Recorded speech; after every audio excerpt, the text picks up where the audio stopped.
In other words, grandchildren growing up in this country, if they are smart enough to extract ayahs from the universe, book of God, they probably will become atheist, unfortunately. So that's the bad news. First of all, I'm going to present a topic which is very complex, but I will try to finish it. I have to be done in half an hour. Can you show me how to go? Okay. People also, please be quiet because we can all hear you. I thought I will discuss about how I got interested in the topic, the definition of evolution and creationism, medical evidence for evolution, and God as an evolver, and Quranic description of origin and evolution of life, and Islamic history of theory of evolution, and Darwin's Islamic connection. How did I get involved with it? Just like one of my son growing up in the high school, and one day at the dinner table he asked me, "Dad, you send me the best school available around our home to study science. You take me to the Islamic Center, Greater Toledo, to study the religious truth. Imam told me that God created man in the heaven. He came to the earth fully formed.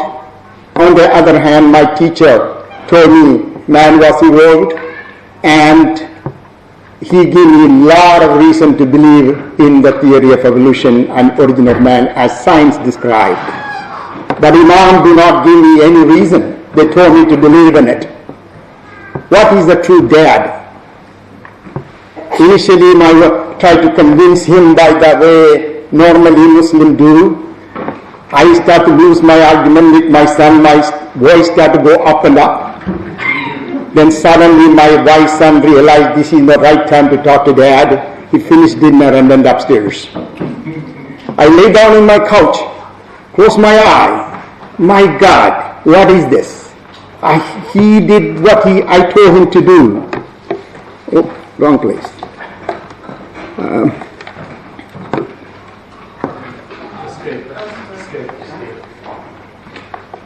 I told him what I told him to do. Reason and revelation in Islam is inseparable.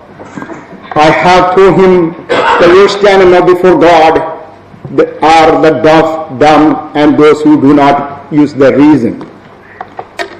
Quran also, I have taught him before all this discussion, critical thinking is very important.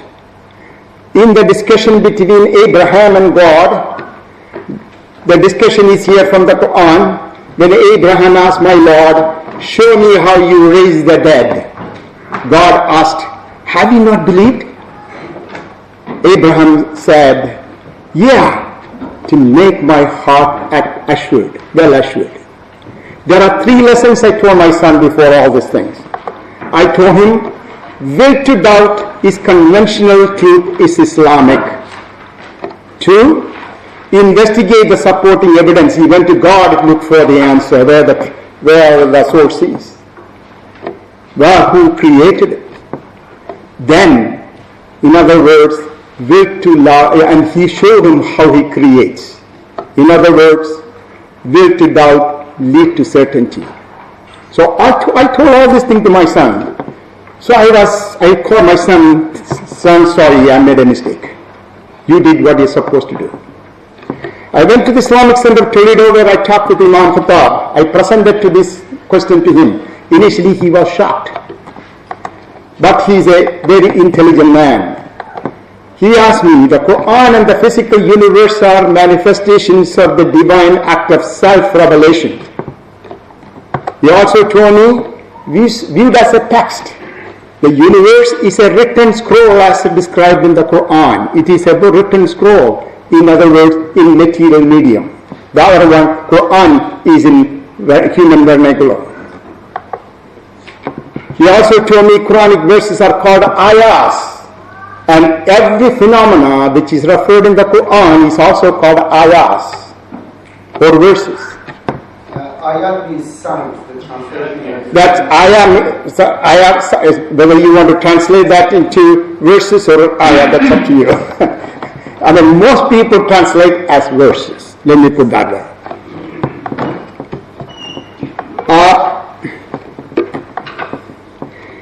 What you see, then he told me, what you see in the nature must be consistent with the Quran and the Quran and the universe and vice versa, because the source is the same.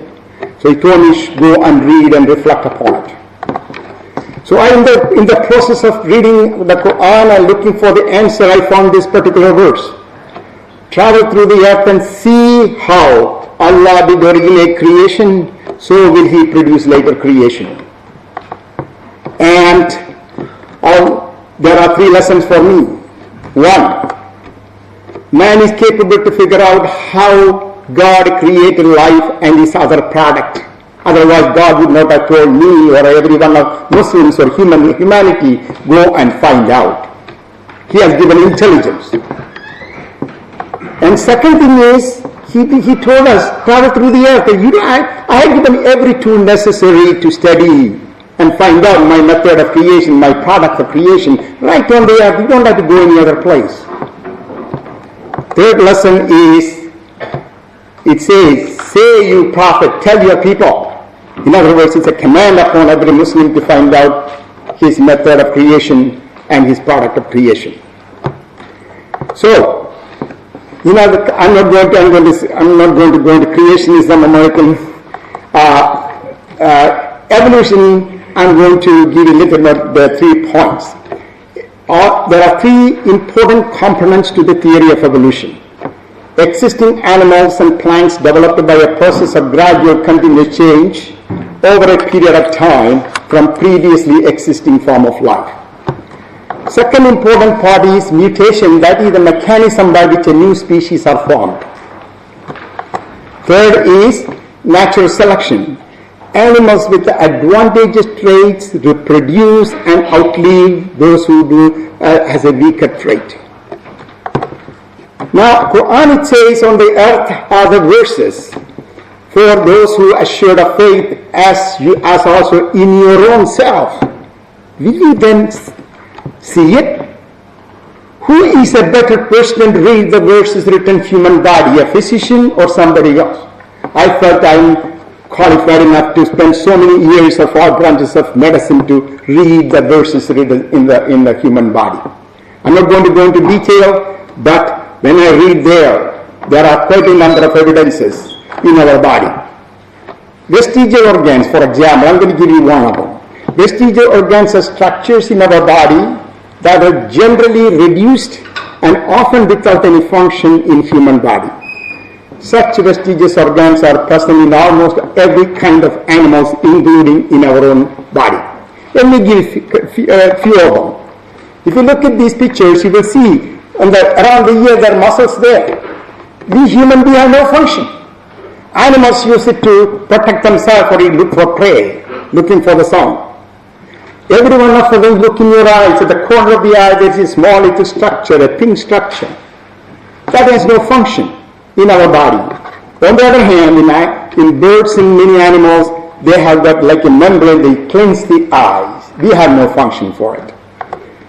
And we all have got canine tooth.